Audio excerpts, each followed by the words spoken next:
World Watchers International with Mae Brussell, who for over 17 years has investigated and exposed political conspiracies worldwide. World Watchers International originates at KLRB, Carmel, California. Here's Mae. Good evening. This is Mae Brussell in Carmel, California. This is broadcast number 481 that I've done, the tape cassette or on the air, and it is February 22nd, 1981. I very seldom announce local news because by the time it gets east and overseas, wherever the tapes go, it's already passé. But I do want to mention a publication up at UC Santa Cruz that has come out with some good articles. Their political activism is picking up. I hope that more alternative presses come out soon. Many of them folded after the war. The Realist folded, Paul Krasner's paper, the LA Free Press, the Berkeley Barb. The City on a Hill Press had an article on the CIA agents and in the embassy in Iran, and they're planning a demonstration in Los Angeles against Larry Flint's offices and his magazine there. They call it, there's a group called the Praying Mantis Women's Brigade, and in March they're going to have a demonstration in Los Angeles against the violence that Larry Flint has against women. I might suggest, well, I wholeheartedly support this kind of depiction of women and the violence that Larry Flint has, that I would encourage those people to line up with men also and stop all violence on television or movies, or stay away from everything that has violence from cartoons on up, or even pull out the plugs totally of the television and boycott the products that have violence of any kind, because it's getting way out of hand. It's not only against women, it's against men and little boys and little children and all kinds of people. There's violence against animals now, animal mutations. And I think when we combine and care about each other across the board, we'll be more effective than if we break into little groups. This is what the power structure likes to do, is to divide little groups and go out on a single cause.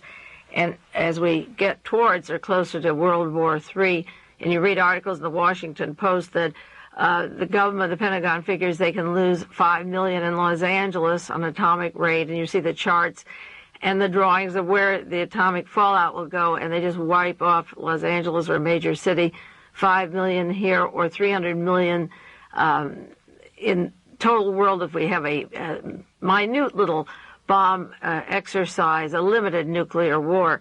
That is the ultimate violence, and while we go for these other projects, we should at the same time look at the larger violence. When I came back to KLRB to do these broadcasts, and I was doing them continuously on tape cassettes in the interim, I gave an analysis of what I considered the most important stories of the past 2 years. And I hope that someday those names will become household words to you, not through immense suffering, but that you'll begin to study the news articles related to these names. And the tape that I did then was 451, and if you write to me with a self-addressed stamped envelope, I'll send you a sheet with the names, because I gave a list of 8 events that were taking place in the last several years up to this last July, and every single one of them was in the newspaper this week with a major story. Naturally, I can't do in 1 hour all of these stories, but I'll just briefly touch bases. I talked about the House Select Committee on Assassinations and the murder of John Kennedy and Martin Luther King. And there were stories this week possibly linked to the Wells Fargo Bank, that missing money going into Tennessee, $3.5 million into Tennessee, and connections to the John Kennedy assassination or the offices of Mark Lane and Larry Flint in Century City. The Kennedy assassination is far from solved, and also the Nugan hand bank came in the news again with the missing money of the CIA linked to John Paisley, who worked with Lee Harvey Oswald in Navy intelligence in the Soviet Union. The Jonestown murder was a primary story, and again, the missing bank money that is floating around is beginning to possibly link to these stories. I talked about Colonial Dignidad in Chile. Operation Condor are the assassination teams that are set up that go all over the world to kill heads of states or politicians who are not favorable to fascism, specifically Nazism. And this week, Ronald Reagan recognized the Chilean government were to share our Navy and expertise with them. And in Chile, on the border of Chile and Argentina, are the assassination centers identified by people like Jack Anderson, syndicated columns all over the world, the Nazis that have been living there and surviving very well in Chile and Argentina, setting up these teams. We're to recognize Chile and combine our armed forces with them. Mrs. Letelier reminded the news media of how her husband was killed in Washington with Sandra Moffat, of teams combined from the New Jersey Alpha 66, the anti-Castro Cubans, and the Colonial Dignidad assassins. And she said that Ronald Reagan is talking about terrorism and starting the House Un-American Activities for Terrorism at the same time that he's recognizing Chile this week. The John Paisley story that I mentioned was so important, again, is in the news, and I'll share some of that with you because that link to that Nugan Hand Bank that I talk about in Australia, the Nugan Hand Bank, it's missing $55 million, that has been in business a long time, mixed with narcotics, gun running, CIA operations, and they had offices in various countries around the world that they quickly set up in 1973. One in Hawaii that was a tourist agency, and I'm beginning to wonder if they set the the route for Mark David Chapman, the man who killed John Lennon. He was in Hawaii, went there quickly, went to a tourist agency. They gave him an arrangement for a trip around the world. And he was in London. One of the branches of Nugan Hand is there. He's in Germany and Switzerland, where they have branches. In those cities, then he married the woman who set up the tourist arrangements for him for that trip, and then she arranged the money for him to go to Georgia and to New York and back to Hawaii and then back to New York, where he shot John Lennon. And I'm wondering if the tourist agency in the Hawaiian branch, run by the CIA, will link up to Chapman in Hawaii. These are things we have to go into. But this Paisley story is a big story because of it's linking also to Colby, who set up the SLA in this country, and in 1973, their action really required a lot of funding and overseas money from Southeast Asia, and I want to share those articles with you.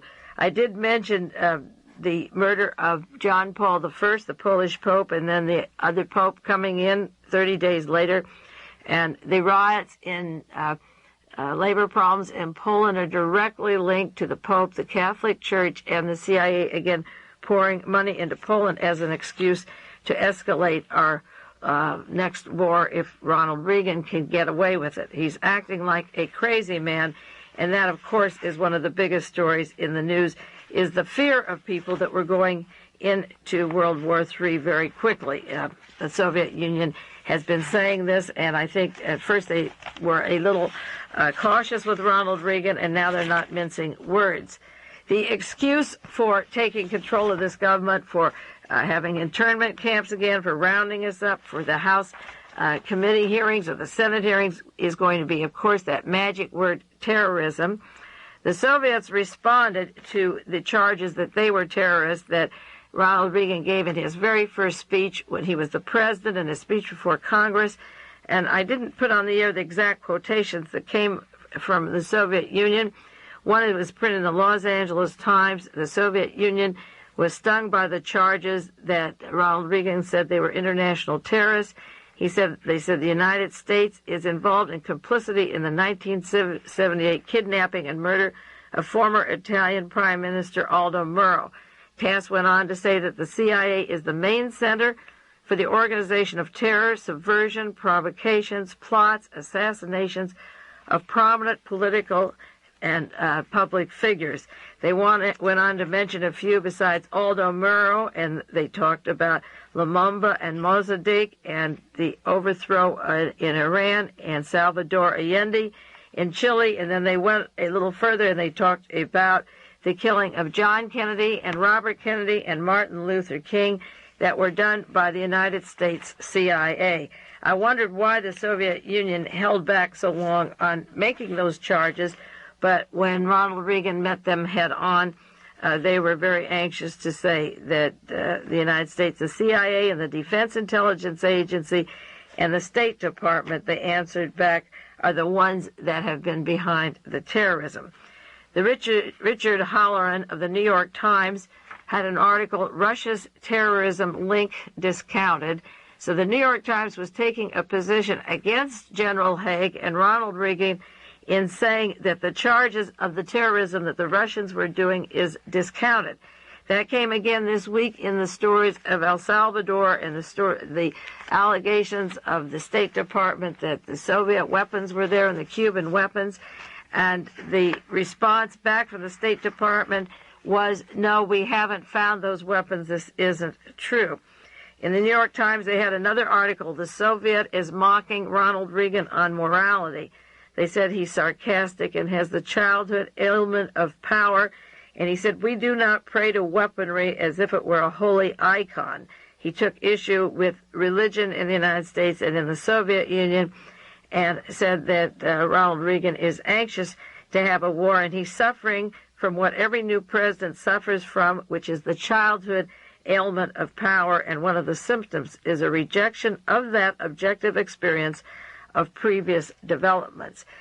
The New York Times also had a picture of Aldo Moro fighting terrorism without going into any of the facts which have existed for a long time, that the CIA did, in fact, kill Aldo Moro. As a matter of fact, I did a tape on that, a broadcast, in the past 2 years on the use of the wiping out Aldo Moro at election time to blame the terrorists in Italy when it actually was done by the CIA.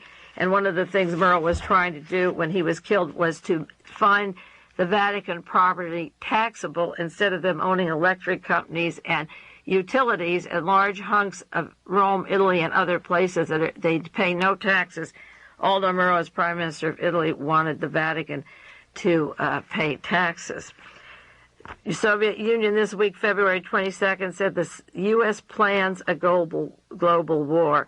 I really did think in my heart of hearts that if people woke up enough and studied the real truth about war and peace, what the Russians sacrificed, what their goals were, the manipulation of the United States to fund Hitler, to make World War II, and then to retrench with the Nazis to make World War III. If people really had the discipline to study these things, they could avert World War III.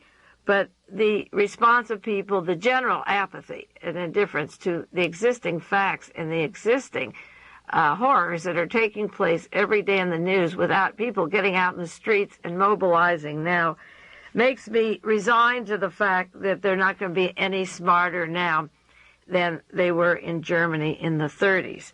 A few people understood in Germany, others didn't, and it just seems obvious now that the primary order of things is entertainment and Grammy Awards and Academy Awards, and there is very little caring or involvement. And when that stops, caring about other people, it's going to stop. People are not going to care about you. There's one article in the paper, as I say this week, the U.S. view of Salvador is challenged. The State Department challenged Reagan's version of what went on, but it will be another bloodbath, and the natives and people will be killed and slaughtered. Hundreds of them have been killed in the past year, and Jimmy Carter was sending in advisors and troops. The president of El Salvador said this week in the San Francisco Examiner, El Salvador, the president warns his country will become another Vietnam. Doesn't he understand that Vietnam bankrupted this country? We lost the war to Vietnam.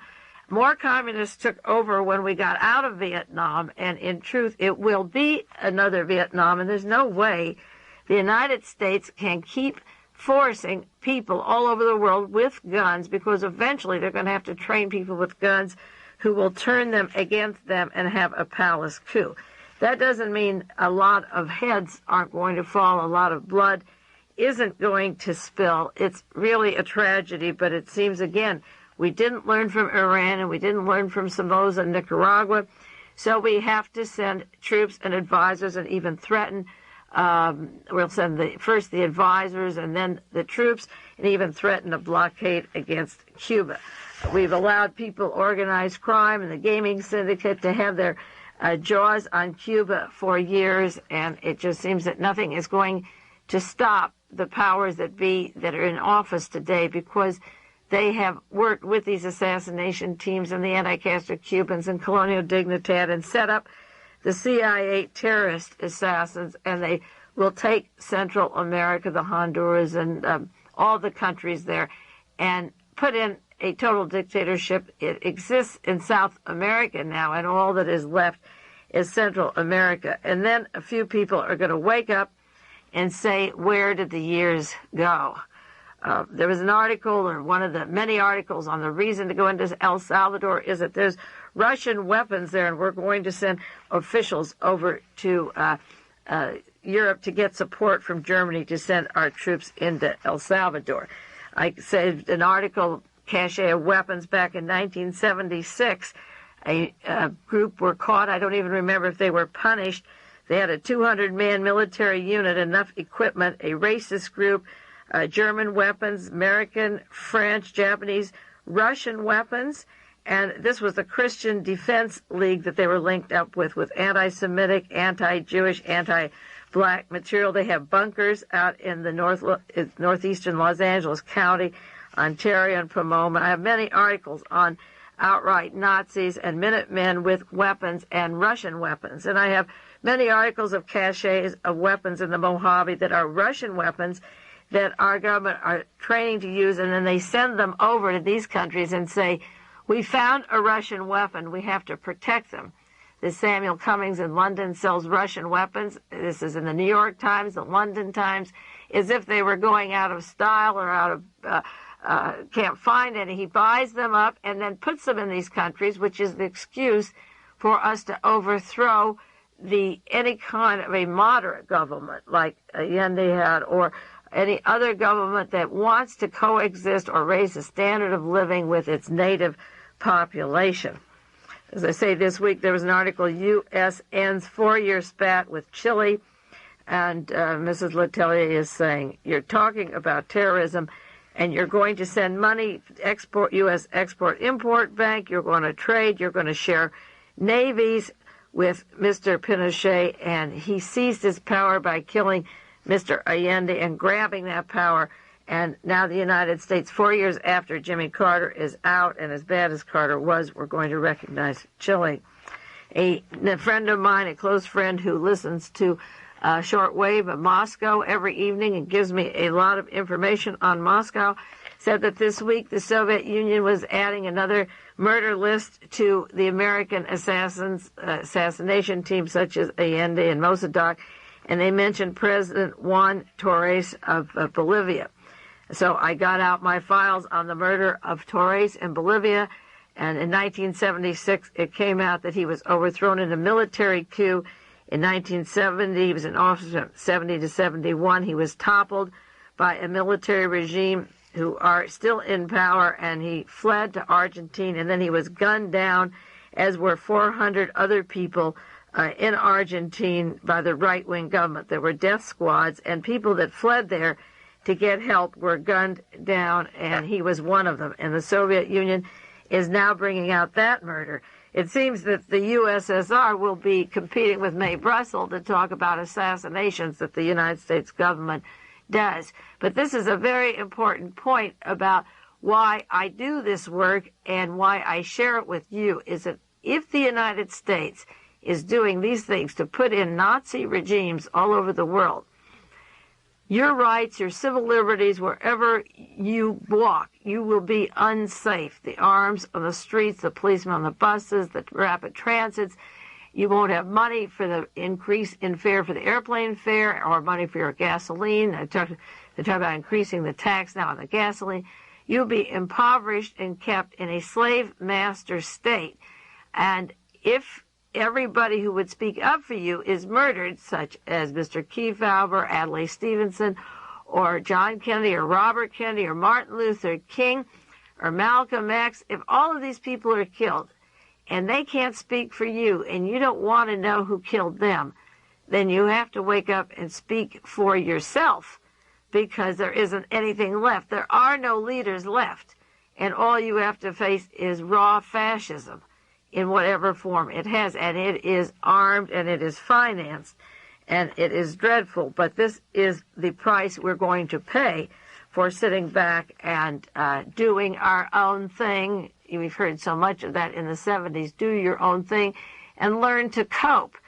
cope with yourself, and then when you come out of that cocoon, who are you going to look at, or are you going to look down the barrel of a gun?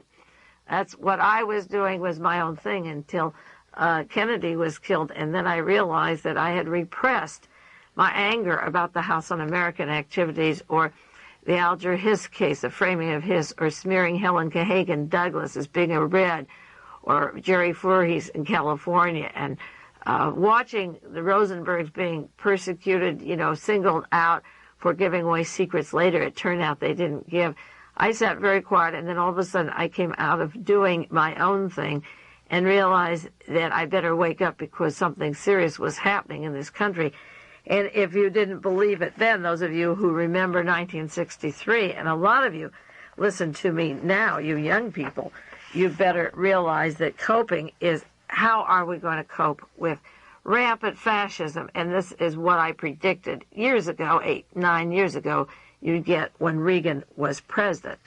Another news story in this week that just horrified me, but isn't out of the range of possibilities. I'm waiting for Evel Younger to get his appointment in the Justice Department, if not to be a Chief Justice. An article from the San Francisco Chronicle, insiders say District Attorney Jensen to get a high post in the Justice Department. Jensen is being considered for one of the highest roles in the United States Justice Department in Washington, D.C., under Edward Schmultz, S-C-H-M-U-L-T-S. A Yiddish word for schmaltz is dirt. This is S, not Z. And he'll be second in command of the Justice Department under the Deputy Attorney General. Now, this man, Jensen, was a very strong law and order man that prosecuted DeSavio at the demonstrations in Berkeley years ago that tried to charge Huey Newton and the Black Panthers and break them up for various crimes. He was in charge of the investigation or prosecution of Dr. Marcus Foster, the SLA, carefully avoiding all the CIA links to this. He would be a major policy maker in the Justice Department. He worked with Mr. Meese, the Deputy Attorney General under Jensen, when Meese went on to be Reagan's advisor. And the one thing Reagan knows and did well in California was that bag of California terrorisms. I'm always talking about those mass terrorisms with those common denominators. Well, another California dog is going up to the Washington, D.C. confirmation hearings. And as I said back in December of this year, the assassination teams are all moving into place and being promoted higher up as the cover-up continues. I remember the book, The Control of Candy Jones. She tells how she came to California to see a Dr. Jill Jensen, who did the mind control job on her. She said she just changed the name a little bit, and then she was turned into a human guinea pig. There is a Dr. Jensen that worked with the CIA in Berkeley who works with these teams, whose goal was to show that blacks are inferior, that there's no use to educate them. He works with Shockley. They heavily funded. And this gang, this SLA gang, the people that put down the Black Panthers, the student movement, are part of the California terrorism. And as I say, this man is going into Washington, D.C. to have one of the third highest jobs there. And I predict California is in for another round of bloodbath. This Charlie Bates is still working with the news media here. He worked with Jensen and that whole gang through the SLA era. I called the Justice Department in Washington to speak to them, to Edward Schultz, the Deputy Attorney General, and Schmultz, and to object to this appointment. They didn't call back. I wrote a letter, and I'll run down some of the reasons why I know the man will be approved, but the reasons why I don't think he should, just so we have it in the record. And again, I talk about the California violences and the needs of a computer. There was an article in the San Jose Mercury this week. He has murder on his mind when he conducts interviews, and it's the story of the FBI using computers to study Sirhan, Juan Corona, Charles Kemper, Herb Mullen, Charles Manson, and it goes on and on. All of those that I called the California violences fit into the FBI computer for the purposes of, I guess, getting more patsies and more terror, because terror is the way you get control over people and their minds. Ronald Reagan's institute that I've mentioned many times to study the causes of violent behavior, with Dr. Louis Jolyon West from the CIA, Jack Ruby, psychiatrist. I pulled out an article from 1979, the Fresno Bee, about Ronald Reagan and his 1973 message and the problem of the Commission on Crime and Violence and taking away our rights, that they will use violence and violence-prone people to get legislation going as an excuse to protect us at home against terrorism. Speaking of racism and this Jensen in the Bay Area, I might remind you that the SLA used black powder on their face when they killed Dr. Marcus Foster to make it look like a black person did it. Black people in Jonestown were kept isolated and mistreated and abused, and the white people ran it. The Manson people left credit cards in the black part of town because they wanted a race war. They wrote "Death to the Pig" in blood on Sharon Tate's house because they wanted to look like the Black Panthers were there, and the men with Patty Hearst also painted their face black with black makeup to hurry up the race war in case it wasn't going fast enough. And then the articles in the last week on House Un-American activity. The conservatives favor a House panel to look for terrorists in the United States. Associated Press story, and then another story, New Boys on Terrorism, by Victor Navasky. Can it happen again? Will we have a wave of McCarthyism? Is Reagan going to have repression and a Cold War? And it goes into one of the chairmen of the Senate subcommittee is Jeremiah Denton, who has been very, very active in coming down on terrorism, investigating Mother Jones, all the left publications they want to go into, and not talking about the COINTEL program, the Institute for Policy Study, and Philip Agee. Of course, this Denton was in a prison camp in Vietnam. He graduated from Annapolis, and he's a very gung-ho with Strom Thurmond on nailing any person who knows anyone overseas or has any different kind of ideas.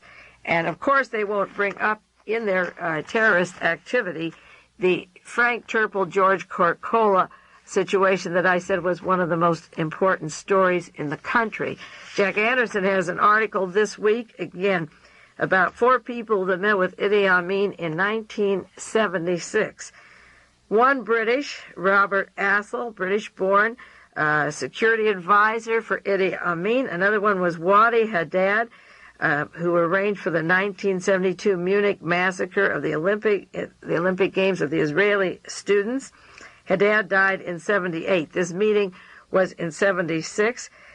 Carlos the Jackal, who arranged the Munich massacres and other violences to make them look like they left, and Mr. Frank Turple from the CIA.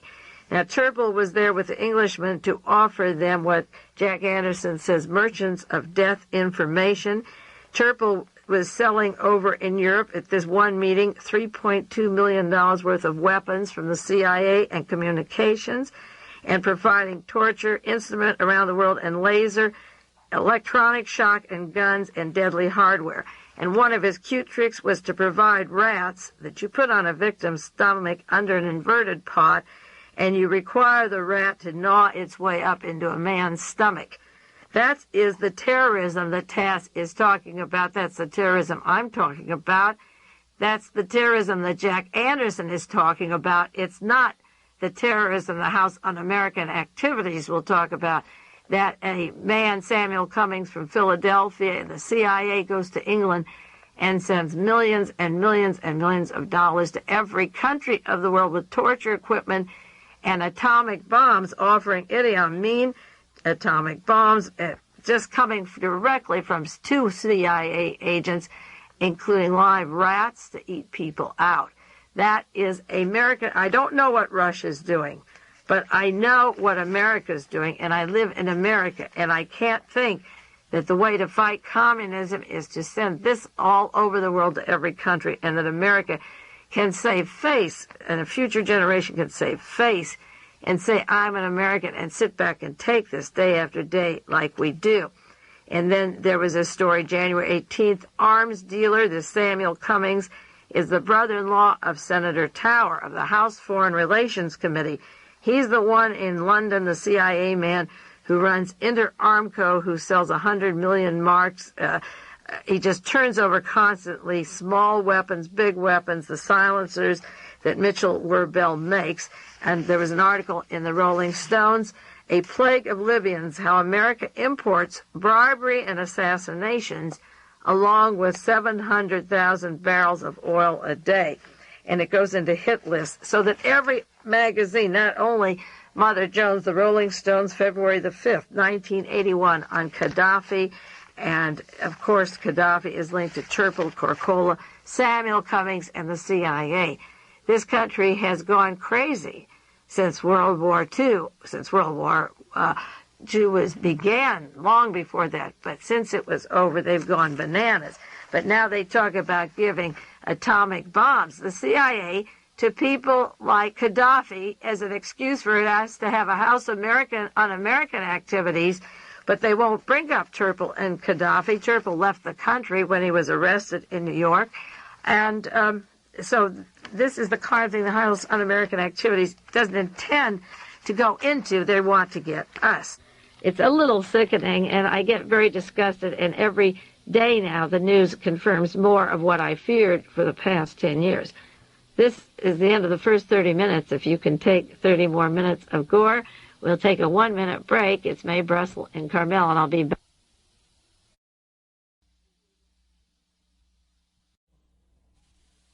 Now, last week I talked at length about the missing money, possibly $200 to $300 million, that Harold Smith said was missing from the Wells Fargo Bank over a period of 8 or 9 years, which would take it back to 1972-73. He said it involved 20 different banks throughout California, and he mentioned several branches, and it reaches from Beverly Hills and Santa Monica up to San Francisco. And I asked last week if that money was used to create Manson gang, Charles Manson and Charles Watts, and the SLA and the CIA, and Edmund Kemper and Herbert Mullen and John Frazier, and the various violences that are causing the creation for the House Un-American activity and the internal security, the old COINTEL program, the Operation Chaos that began in the middle 60s and has never stopped with the Defense Intelligence Agency, National Security Agency, and so forth. That when you get a lot of banks with missing money, and one in particular that was linked to just about all CIA money, narcotics, CIA, and all of a sudden that large amount of money is gone, and at the same time that money is gone, the gentleman from the Wells Fargo Bank, Harold Smith, is saying it's a lot more money. And you begin to ask, where did it go? If the Beverly Hills money and the San Francisco banks have been dishing out through their banks all of this money, and one of the banks was completely CIA, and there's been 8 or 9 deaths or 12 related to that particular scandal just alone. Where did the money go? And I asked, does it go to, did the money in the Wells Fargo link up to the Nugan hand? Because when money came in for Harold Smith in 79, he made 3 trips or more to Australia and to Hong Kong, and he was linked to the very place where that other money was siphoning out from. I asked those questions, and I have a very strong feeling there will be some connection to all of those things I was talking about last week. Well, last Sunday, I didn't get the article before I went on the air here, but I wouldn't have had time to cover it then. Last Sunday in the New York News and also the San Jose Mercury is a long article by Joseph Volz. Many of you remember him at the time of the televised House Select hearings on the assassinations. He was the moderator for, I believe it was the Washington Star at the time. He wrote an article, and he's no flaming liberal, called Bank Failure Stuns Ex-CIA and Military Men. Well, that's a contradiction. I doubt how many are ex. May include Vietnam booty. And Volz has an article saying the disappearance of Michael Hand from the bank has sent shockwaves from the CIA and military men who poured millions into this bank. Now, Hand has disappeared with all the papers of where the money went, and Frank Nugan was murdered. The article said that the episode has gone relatively unnoticed in the United States, but many of you who are world watchers are very privileged because you do get these stories from me. I got it from the London Times, and there was a little article in Midnight that we get at the grocery store, and outside of that, and I comb a lot of papers and get clippings. You listeners got that way in advance before this story broke. Just breaking in February 81, it says it has gone relatively unnoticed, which is true, and it threatens to expose the seamy side of the CIA, as if we thought it was so great, and their military activities in Southeast Asia, and their drug trafficking, and their arms trafficking, and their dealing in the black market, and the outright theft of United States money that was earmarked for the war effort. I just have to interrupt Joel Volz's article in the New York News to say, was that outright theft? Because I began to chart this week money that went to Jonestown in 1973. That's when the land was leased, and the money came from Germany and England, and the Nugan Bank had branches in Germany and England, the CIA branches. So I wonder if the money was earmarked, because that's when William Colby took his hearings before the Congress and became the director of the CIA. He became the director of the entire CIA. He'd come home from the Phoenix program in Southeast Asia in 73, when the Nugan hand was filled with gun running and narcotics and teeming with millions and putting in branches overseas. And that's when I wrote my article, the CIA, the SLA is the CIA. And I think the Colby money wasn't for the war effort, because the SLA had direct links to Southeast Asia, to a little green book, to the highest echelons of the Defense Intelligence Agency, and Colston Westbrook. It was trained in Southeast Asia, and the article I wrote in 1974, the SLA is the CIA, has many, many roots to Southeast Asia and to William Colby and Wes Davis at Colston Westbrook and many others, and possibly, I believe, even Stephen Wee.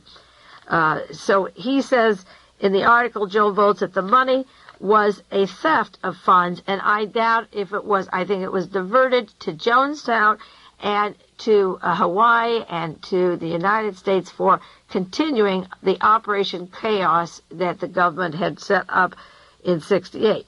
The article goes on to say at the time of the bank's collapse, the Nugan Bank had offices in 16 countries, which is saying the CIA had branches in 16 countries, including the United States. Well, we know we have them in Washington, but I'll bet my last bottom dollar it would be in San Francisco and in Los Angeles, the headquarters of the Jonestown, the mind control operations, and all the counterintelligence that's going on in this state, Stanford Research and the whole gang. The article says they had money all over Asia. The bank expanded almost overnight in 1973. Now, those are the cute years, 1973, the setting up of Jonestown and the SLA operation as an excuse to round up and identify the leaders of radical groups. The article said it was formed, the Hand Bank, by a gentleman, Michael Hand, a member of the Green Berets in Southeast Asia.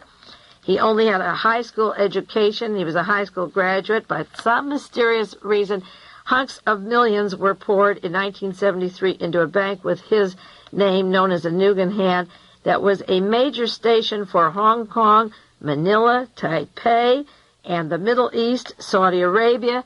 Would you go for Beirut, Lebanon, where the Colonia Dignidad group operated heavily with Habash and Haddad, where Mark David Chapman, who killed Lenin, went for his first training after being in DeKalb County in Georgia, learning weaponry and so forth.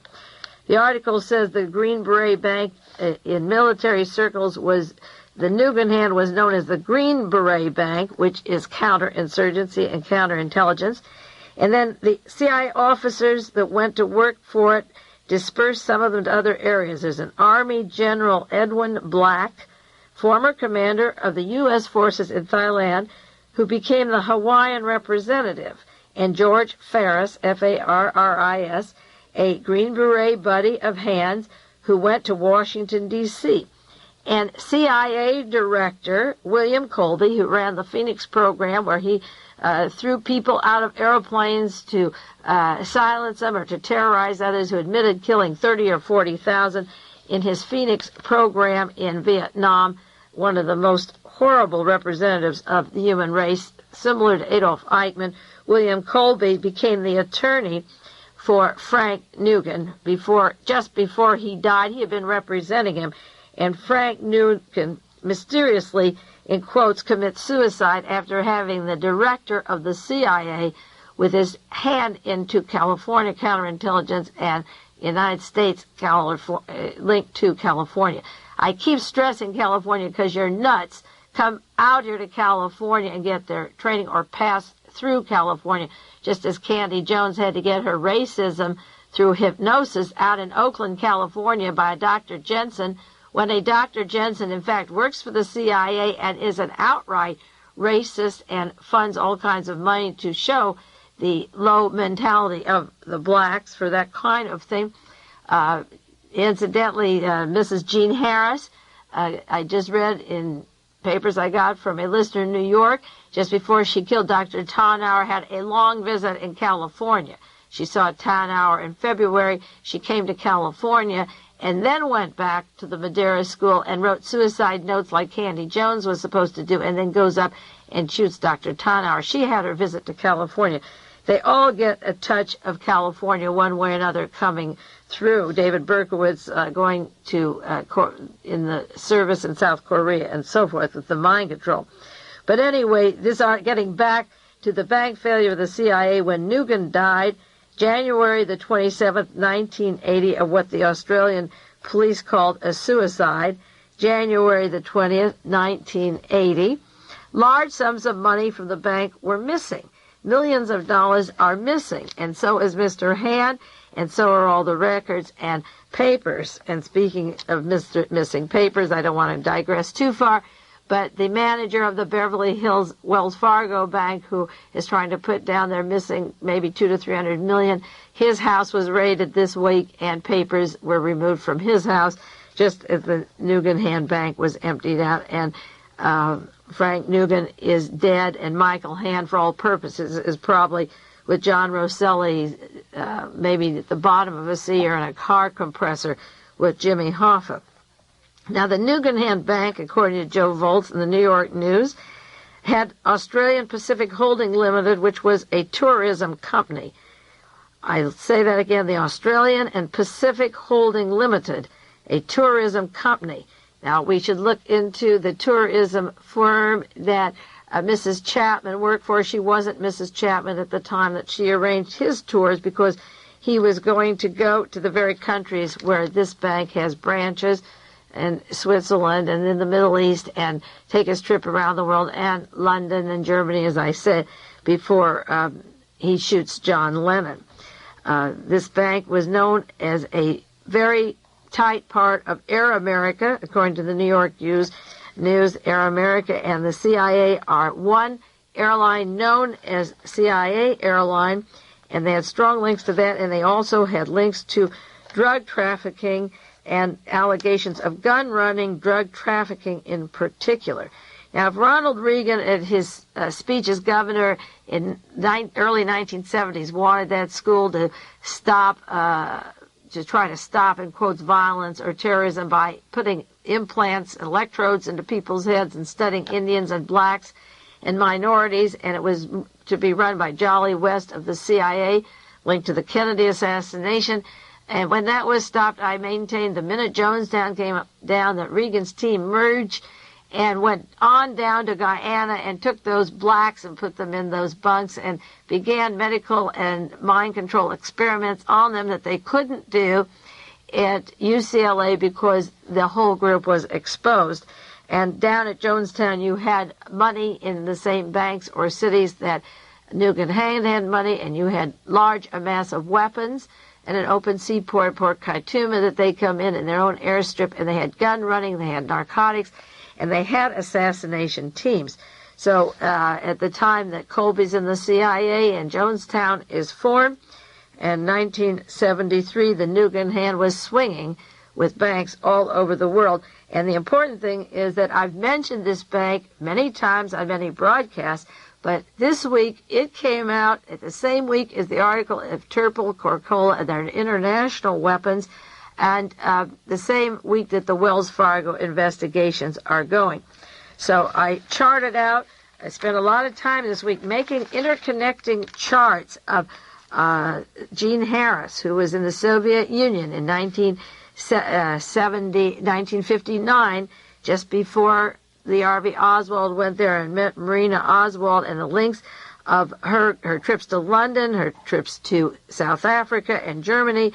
She made many trips around the world with Dr. Tannauer, and she was also in China in 1973. Nugan Hand had a bank there, and I wondered where her trips sort of overlaid the Nugan Hand banks where they were, and she made frequent trips with him as a companion. I don't think they were anything more than bag people for the intelligence community.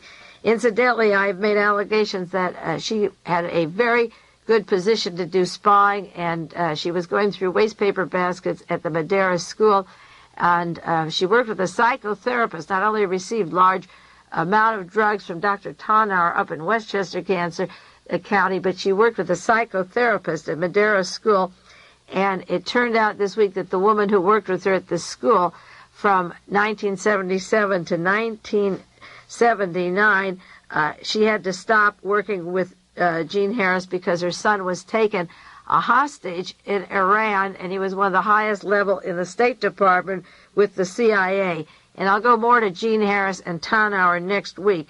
So she wasn't just a school ma'am. She had come from Madison Square Garden for 2 years, where she worked at Gulf and Western and a large conduit, as I say, of CIA money, and then went down to school where she worked with a family closely linked to the CIA, and took frequent trips around the world and hit many of the bases that I've talked about in terms of the Nugan Hand, and also possibly linking now to the Wells Fargo money with the trips to Australia that they were sending Harold Smith for.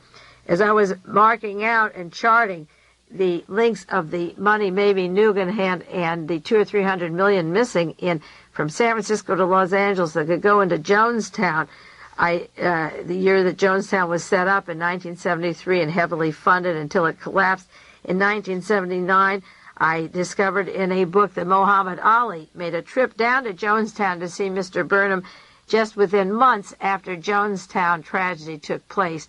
At that time, Burnham was overtly anti-labor. He used to kill Mr. Rodney, one of the finest people, public servants in Guyana, and the very man, Muhammad Ali, who's linked to this Wells Fargo Bank in 1979, and these scales, he takes his trip within a short time, and it was Mr. Burnham down there in Guyana that flew into Jonestown and took papers out of the files and pilfered them, and money and jewelry and whatever, sent his wife with helicopter to clear out the place, another clinging job, and takes it back, prohibited American citizens to get in to see Jonestown for a year and a half.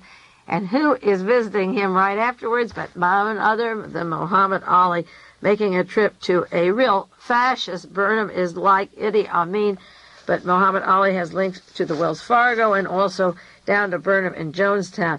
I'm not going to share all of it now, and I may put it on charts and enclose it if you send me again a self-addressed stamped envelope. Possible connecting links of the Jean Harris Tannauer, the killing of Dr. Tannauer in Westchester, the links of the Wells Fargo missing money, and the possibility of where their money's gone through the years, the Nugan Hand CIA Bank, the killing of John Lennon, and Jonestown. Now, I've been busy charting out all the articles and making overlaying dates and places of where these people connect, the cities, the Madison Square Garden, the trips to Hong Kong, the branches in Hong Kong, and so forth, and find that it's just too much of an overlay of cities and money and funds and activities. And in the end, it all had to do with deaths. The CIA had set up assassination teams, as the Soviet Union has said for a long time. Jean Harris was in the Soviet Union. The Russian embassy, the American embassy, and the Soviet Union when Lee and Marina Oswald were working with the defense. Lee was to come in right after she was there, and he worked with the defense agency and brought Marina, a white Russian anti-Soviet, home with him as part of a decoy for the murder of John Kennedy that would come down later. John Paisley was linked directly to the National Security Agency, to Oswald's trip to the Soviet Union, and also linked directly to the Nugan Bank and to William Colby. Mark David Chapman, with these connections in Hawaii, those various cities, killed John Lennon.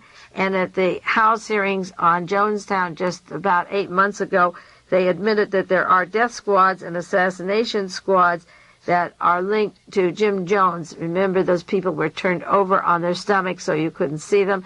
Their bodies were left to decompose so you wouldn't know who they were or what had been done to them. And then they were shipped home in body bags, and there were autopsies on 6. And Jones was cremated. There were hit squads in Jonestown. Chapman was sent out specifically to kill John Lennon, trained for that. Paisley linked to the Kennedy assassination, and so forth.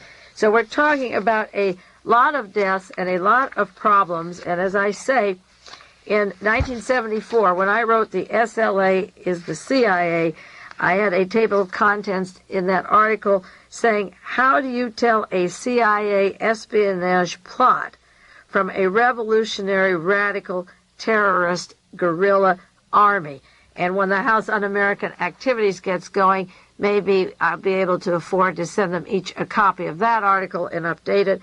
And I went into the cover stories, the dummy fronts, the use of media propaganda, the CIA collusion in the SLA story, the use of the Tom Charles Houston plans, the combined Army and military, the Justice Department, the Police Department, Stanford Research, Richard Nixon, Gerald Ford, and Attorney General Saxby at the time. And I had on the cover of the article, the SLA was a small band of people brought together in San Francisco, Bay Area, California, through various manipulations, where the military infiltrated radical groups such as the Black Guerrilla Family, the Vietnam Veterans Against the War, the United Farm Workers, the Chino Defense Fund, the Venceremos, the Women's Movement. These groups were targeted, and I list the goals of the SLA CIA, and they're no different 7 years later than the goals of the counterintelligence 7 years from the time I wrote that. What I wrote then is coming to be in the newspaper now in various articles, and as I say, my worst fears are true. What I put as the motive for William Colby forming the CIA with the Defense Department, one was to create a national fear of terrorist organizations and future kidnappings and increased bombings, and that's exactly what they're giving us today, is that fear of terrorism. 2, to link U.S. terrorists to international guerrilla groups. And that's what they're doing today. They brought in the Cubans. They said they're linked to Castro. And the refugee groups have come in here, and we have to weed them out. And the overseas are influencing us here. 3, I said to discredit communes. They broke up communes, and in a minor part now people do live in sharing living groups, but large land masses where people lived in communes have really been broken up. 4, to escalate the domestic fear of Mao Zedong and his teachings, and of course you know what's happened to Chairman Mao since George Bush was director of not only the CIA but the ambassador to China, and the imprisonment of Mao's wife and taking down all records of Chairman Mao. I said to create the justification for the UCLA school to study the causes and prevention of violence, now temporarily shelved and suspect. I wrote that in 74, and then that was moved on down to Jonestown. I thought it was shelved in 74, but they were cuter. I didn't give them credit for manipulating and getting their money from London and Germany and then setting it up down in Jonestown. 6, to discredit the poor and test the food distribution program. They told them to go to Safeway and get bags of food, and then they threw it at them in paper bags. They were supposed to have chicken, and they put cabbages and lettuce that made the poor mad, and then that was televised. And then they'd have one poor person drive up in a Cadillac, and William Buckley's been writing about that ever since. 7, isolate prisoners from genuine prison reform organizations. And since those days, and I was very active in prison reform through all of those years, it had to stop, and we couldn't get into the prisons, and prison reform as such became nil. 8, escalate domestic race war between the blacks and whites. Well, that's going very nicely. Once they got it off and painted their faces black, the race war has successfully been funded by Nazis and the Minutemen, so that a black man with a white woman or vice versa gets gunned down and the children are being taken away. It's 20 this week in Atlanta, Georgia, and people still haven't been able to figure out what's going on. 9, discredit the radical or leftist organizations, such as I listed, the Black Guerrilla, the Vietnam Veterans Against the War. They did that. 10, increase public and private police force and security agencies. They did that, and they're working nicely at that. Another one is turn the population into informers to turn against each other, and our House Un-American Activities will do that. And another point I mentioned was to link the demons and the devils to any radical left movement or other deviants, anything other than the official government line, which they think is the virtuous, right-thinking Christianity and strong-arm police tactics. And that is exactly what the moral majority was doing and forming when I wrote in 1974 that through cross-filing all the material of the SLA and what they were doing, the purpose was to link to the devil and to demons anyone with any leftist leanings or what they considered deviance, whether it's the death penalty for homosexuals and castration for people who rape and all kinds of suggestions now comparing these people to the devil as of the right-thinking Christians have the right idea, strong-arm police tactics. And another motive was to discredit the FBI, to take over the Defense Intelligence Agency. The CIA would control terrorism in the United States and not leave it to the FBI. And that's why General Haig and Ronald Reagan and the strong arm of the Senate are talking about terrorism.